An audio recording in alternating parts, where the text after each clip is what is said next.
Biryani Blues has raised $5 million in its pre-Series C round, led by Yugi Capital, a new fund from Carpe Capital. The QSR chain, known for its dum biryani, plans to open over 100 new outlets across North India in the next 3 years. With this round, the company's valuation has reached $30 million and FY25 revenue stands at $10 million. The funds will also go towards hiring across operations, delivery and corporate roles as the brand scales its omni-channel presence. Joining me now to discuss this further is Raymond Andrew, the co-founder of Biryani Blues.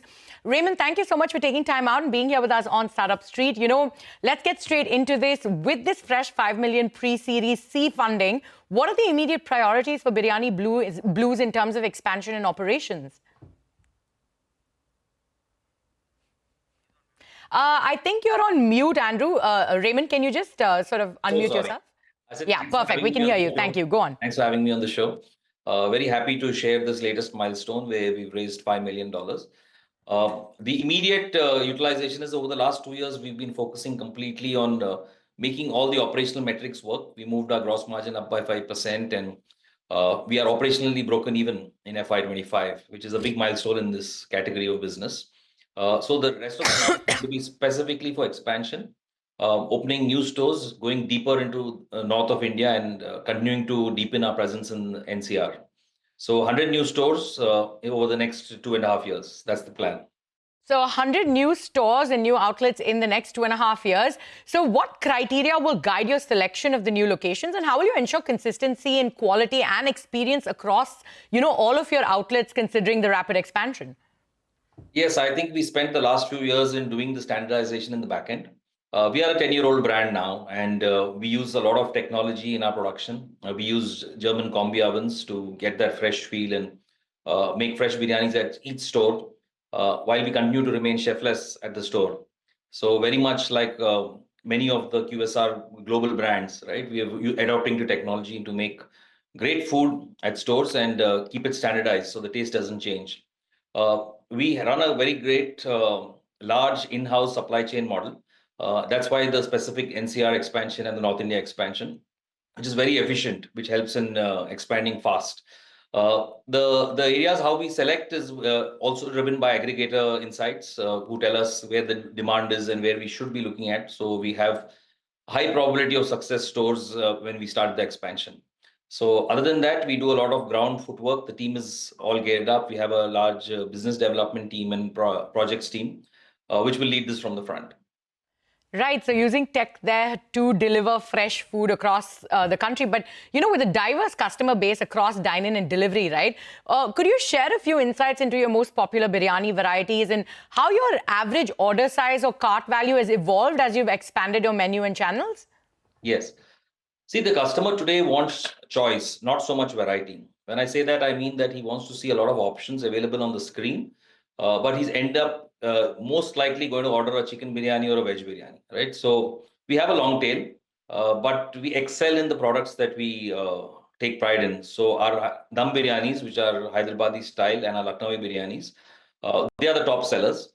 When we go to new markets, like we've done some launches in Bangalore and all, we try looking at doing one small product like a nuance, just like how many of the MNCs also do some bit of Indian cuisine expansion. We try to do some launches which are in the taste of the local market because biryani taste changes every 100 kilometers in India. But the mainstay is always going to be the dum biryanis of the two, which I spoke about, the chicken and the veg, right? So that's going to be the mainstay, which will take away 70-80% of the sale. But our screens need to show a lot of options. So we have kebabs, we have beverages, we have desserts, we have the whole hog. But like I said, consumers are very focused. They come to us for the product that they love, which is what we make and what we've been serving over the last 10 years, which are these two products. Sure. And you mentioned that you hit profitability. Congrats on achieving that feat. And you reported $10 million in FY25 revenue. So what operational or strategic changes were most instrumental in reaching this milestone, considering you're a 10-year-old company? Also, are you on track to maintaining it this year? Where do you hope to end the year in terms of revenues? And what's the online-offline mix at this point? Yes, see, the new stores obviously have a hockey stick, but the existing stores will actually move up to about 5% on EBITDA.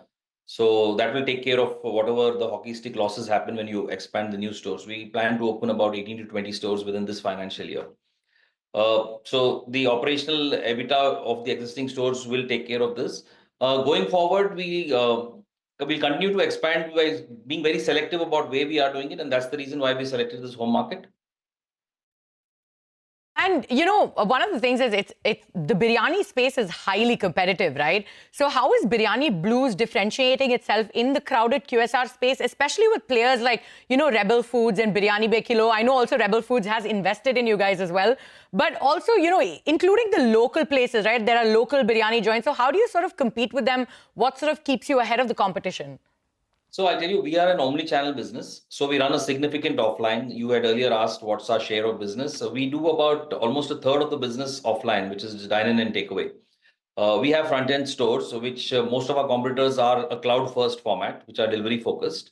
We believe that our products should be distributed across all situations. So whether you're in a mall watching a movie, whether you're in an airport traveling out, whether you're in a metro. So we open stores not just for delivery, we open a front-end store where the complete quick service restaurant experience is given. A consumer gets a chance to experience the brand. And we operate on a much lower AOV than the other brands that you just quoted. Yes, our real competition is the burger and pizza segment, which starts at 99 rupees, and we start our veg biryanis at 99. We believe that most of India is not able to afford a good quality biryani today because most of the products that are available start at around 250 or 300, which takes out a large part of India. We believe that a lot of the QSRs have been able to taste success in India because they've targeted everyone from the blue collar worker to the high-end affluent customer. And that's the only way to get success in this country. All right, Raymond, thank you so much for joining us on the show, but we're completely out of time. We wish you all the best on your journey going forward. Thank you so much, Anand.